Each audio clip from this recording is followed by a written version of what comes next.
The US spends $1 trillion on defense annually. But what if it's all just a grand illusion? Today, game theory shows us why a $50,000 drone is winning against a $1 million missile. It starts here, the Strait of Hormuz. If this closes, global trade dies. Most Americans don't realize how fragile our supply chain truly is. This is what we call this area, okay? Really small, it's 33 kilometers wide, okay? People can swim across it. It's really, really narrow, okay? This small area, guys, it's called the Strait of Hormuz, all right? And it's important because it's really the center of the world. This one area is the nexus, the pivot of the world. Let me explain why. First of all, from the GCC, you have 20% of all the world's oil flowing through this narrow strait. Where does it go, guys? It goes to Asia, India, Pakistan, South Korea, China, Japan. India depends on 60% of its oil from this area. China depends on 40%. Japan, 75%.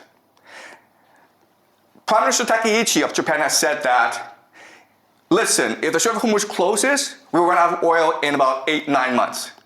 The entire Japanese economy would collapse in 8-9 months if the Strait of Hormuz were to close. And guess what? The Iranians have closed the Strait of Hormuz. Okay? So we can expect that the entire global economy will suffer greatly over the next few months. This isn't just about oil, it's about your bank account. The petrodollar system is the only thing keeping the US economy afloat. Without it, the dollar is just paper. The American empire is the petrodollar. All right? The idea of the petrodollar is this. The US dollar is worth nothing. It's only valuable if people want it. But the GCC says that if you want oil from us, you have to pay us in US dollars. Okay? Then that is the basis of the value of the US dollar.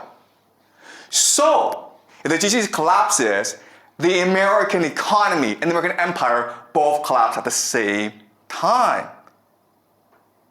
The problem, though, is the GCC is an artificial construct of empire. It does not exist naturally.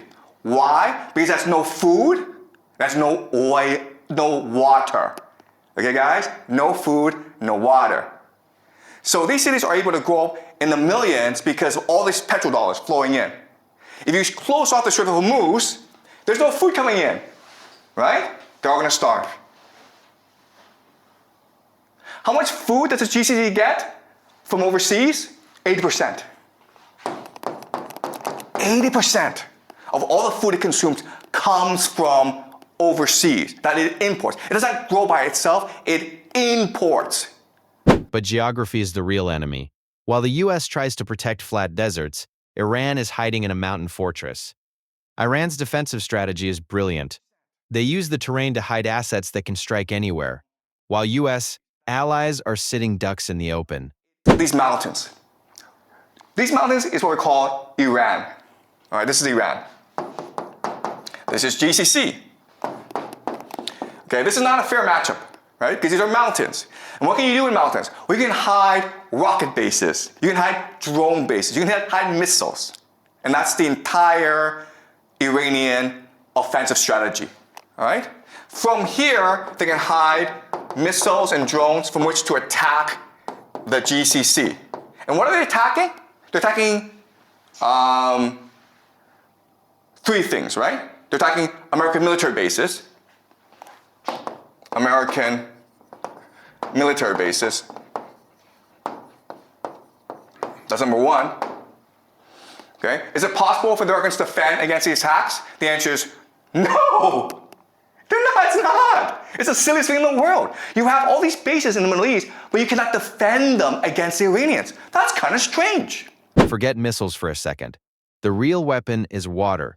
By targeting desalination plants, the entire GCC economy can be wiped out in days without firing a single nuke. The most important is water. Okay? You guys don't know this, but the GCC has little access to fresh water. So the only way that it can produce water is what we call desalination plants, okay? These factories that take salt water and then through an electrochemical process, turn it into fresh water for the population to use. 60% of the water supply in the GCC comes from desalination plants, okay? 60%.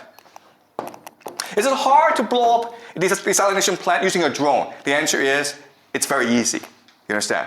Okay? So you have this absurd situation where Iran is a mountain fortress where it can hide its offensive capacity, and the GCC, it's just this desert, this flat desert, and it is exposed to attack, and there's nothing it can do about it. Okay? So at any point in this war, the Iranians can choose to just destroy the entire GCC, and there's nothing that anyone can do about it. This is the most controversial part. Is the US military built for war or just for show? Our doctrine of shock and awe is failing against a decentralized enemy. I mean, didn't we just say that these American bases can't actually defend these people, that they're exposed? And the answer is, yes, that's true. But remember, that the American military was built during the Cold War. Okay? And the Cold War was a war between the Soviet Union and America. And so the Cold War was defined as something called MAD, mutually assured destruction, because both had nuclear weapons, okay? So they didn't really go to war against each other.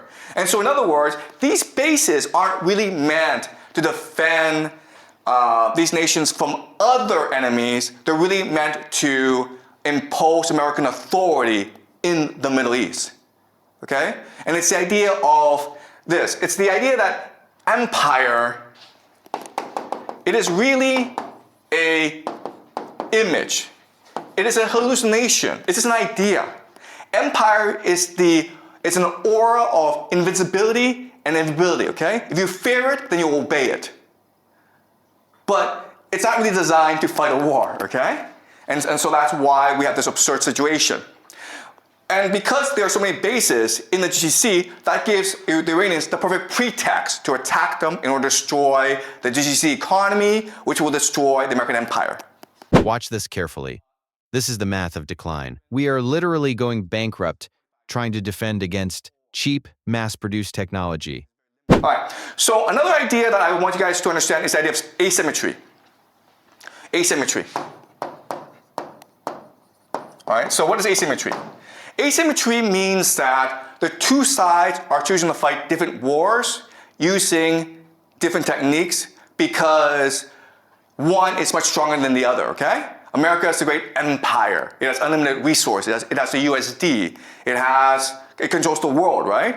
Iran is a country that has been under economic sanctions for the past 45 years. It's poor. Its technology is very limited, okay?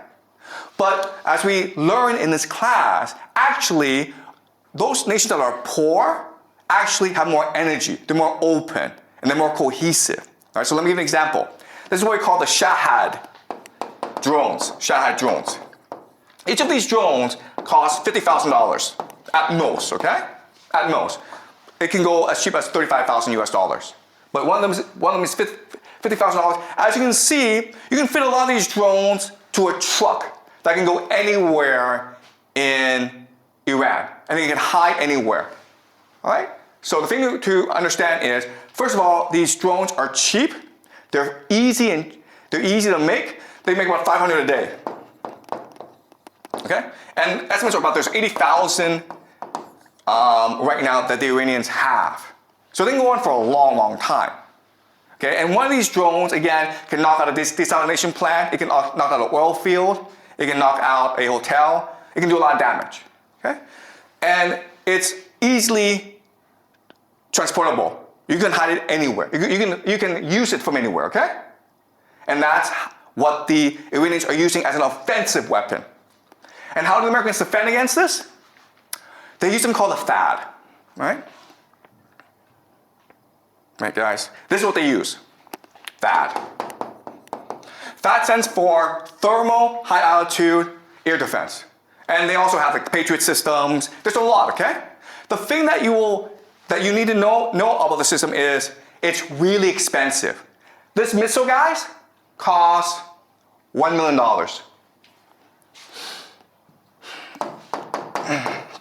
$1 million.